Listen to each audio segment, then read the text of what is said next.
Ahmedabad is set to host the centenary Commonwealth Games in India in 2030. India's bid to host the Commonwealth Games in 2030 has been accepted. The Executive Board of the Commonwealth Sports confirms that it will recommend Ahmedabad, India, as the proposed host city for the 2030 centenary Commonwealth Games. Union Home Minister Amit Shah has taken to social media platform X to post a message and say, and I quote, "A day of immense joy and pride for India.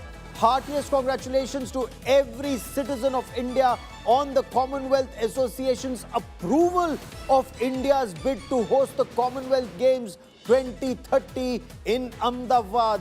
It's a grand endorsement of Prime Minister Narendra Modi's relentless effort to place India on the world sports map, raising world-class infrastructure and raising a nationwide pool of sports talent.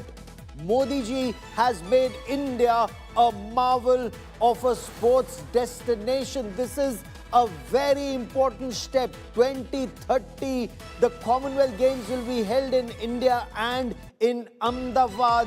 That's the big headlines. I want to quickly cut across to Piyush Mishra for more on this, who joins us with the latest. Piyush, give us details. India had campaigned very hard, had a very strong case for Commonwealth Games, the centenary games, to be held in Ahmedabad, and this actually is a very major stepping stone for the Olympic Games in India.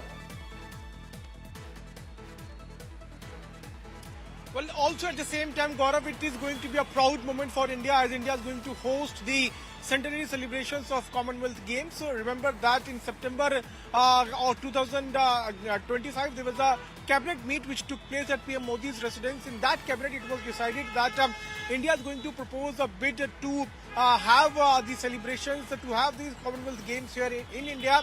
After that, the sports minister of the state of Gujarat, Harsh Sanghvi, along with Olympic India Association President PT Usha, they had gone to London. They had presented a bid before the evaluation committee of Commonwealth Sports to let Ahmedabad host the Commonwealth Games.